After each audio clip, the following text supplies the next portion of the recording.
Yeah, my question is, would you wear a mask if you come into the building, City Hall? I do not intend to wear a mask.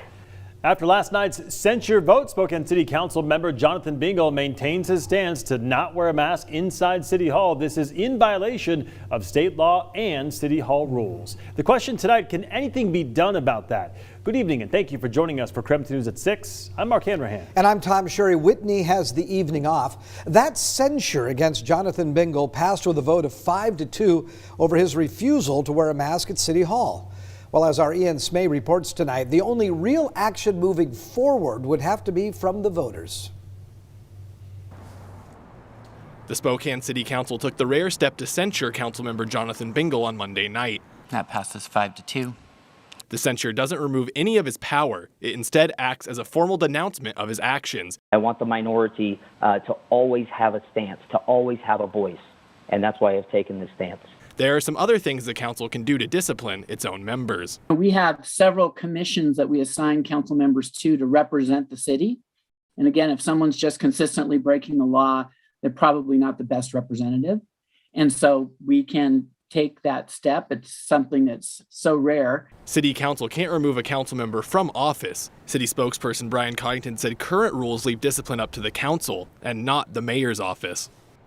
The council rules, as adopted a year ago, specifically state in, I think it's Rule 7.2, that discipline is the responsibility of the council members, and they are able to, with an affirmative vote of 5 members, impose discipline.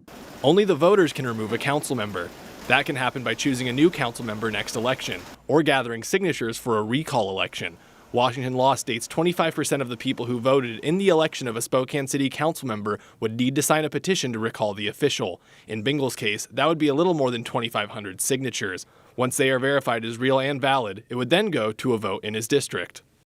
One thing that Beggs and Coddington disagreed on was if Mayor Nadine Woodward has the power to ban Bingle from entering City Hall. Coddington said that would be a form of discipline and as such needs to be handled by the council. Beggs said the council believes it is instead a matter of the mayor enforcing the rules inside City Hall. Mark, Tom. Ian, one quick question for you. You reported yesterday the city has received 2 notices of complaints filed with the state about mask rule violations at City Hall here in Spokane. So what happens if the state finds there were rules that were broken? Mark, the city could face more than $20,000 in fines from the state if it finds the city at fault for violating COVID safety protocols. The fines would be paid with taxpayer money. Ian, thank you very much. All right, switching gears to weather. I had to dust off my sunglasses today because we finally got a dose of that sunshine. It was the problem nice. was, not the problem, I guess the fact was it wasn't really that warm outside today. No, I didn't think we got above freezing, but we got a few degrees above freezing. Okay. But it is going to be really cold tonight. We're down to 28 right now. I'm looking for an overnight low to drop down to about 11 degrees. Doppler radar looking pretty quiet right now. As you can see, a few light snow showers down in southeastern Washington, but that's pretty much it. We're calling for a low tonight of 11 degrees.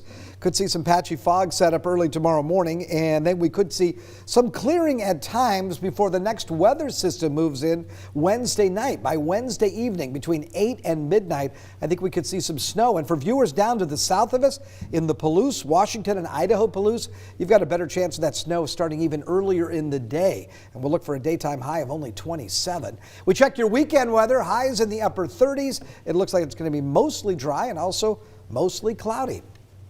Well, now for a KREM 2 exclusive, a man that claimed he was tied up and tortured in a Spokane Valley motel room. According to court documents, the victim scheduled a meeting with a woman on January 14th at the Motel 6 on North Hutchinson Road.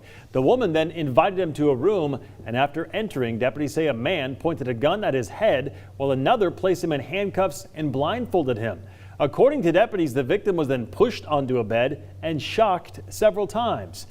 They say he was also hit with a handgun that left an open wound on his head. So after being tied up for 24 hours, the man was then forced into a car. The attackers left him and the vehicle at the Antoine Peak trailhead. According to court documents, the suspect told him not to move, but the injured victim eventually ran off looking for help. He just was asking for help. He said, I need someone to call 911. Someone tried to cut off my hand.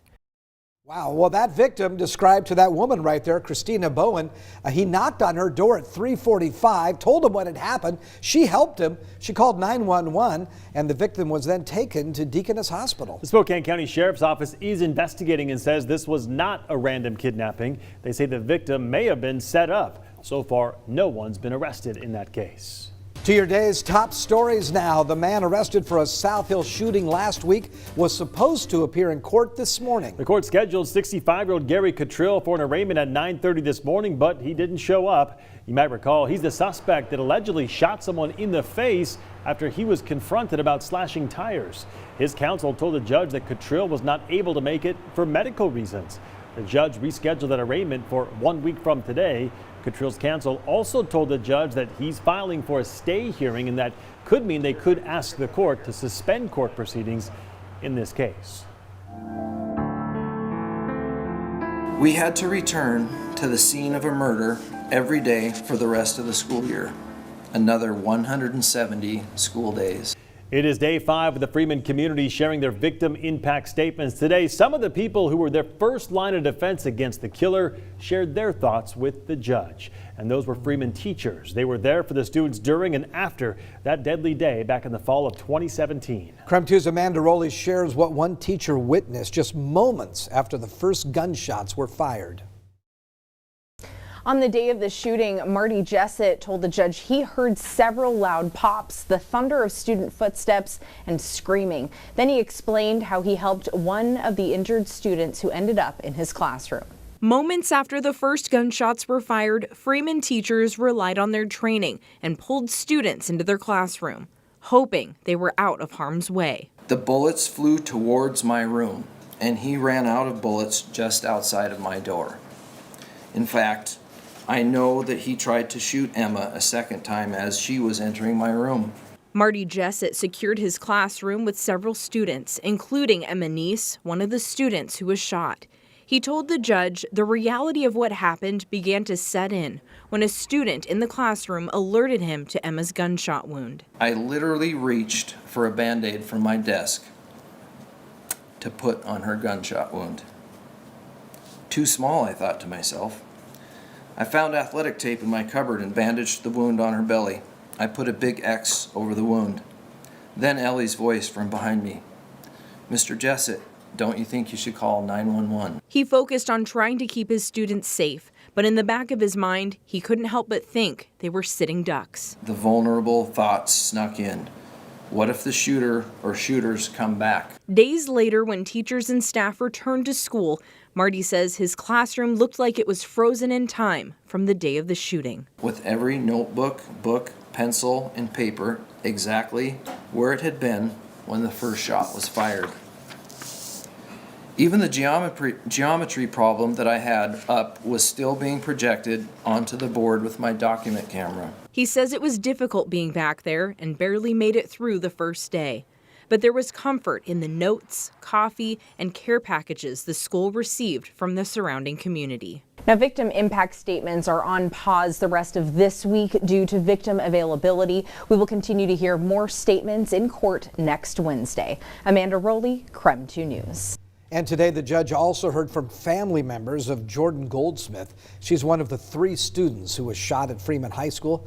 One of her grandparents shared how that tragic day has impacted their family. That day has changed all of us. I have seen it take its toll on Travis and Liz, JC and Tanner too. Doug and I have become overly emotional. Sometimes something little will trigger it and the tears will flow. I never used to be that way. She told the judge she'll relive the horror of that day for the rest of her life, which is why she asked the judge to sentence the shooter to life in prison. If you would like to hear more of the victim impact statements or learn more about what happens next in this case, just text us the word Freeman to 509-448-2000. A shooting on Sprague last night littered the street with bullet casings. It was just some random thing. What nearby businesses now want you to know. Plus, a little later on in the broadcast, hidden for a century, and it's finally been discovered or rediscovered. More on what an Okanagan couple found, plus the mystery behind it. We're back after a quick break.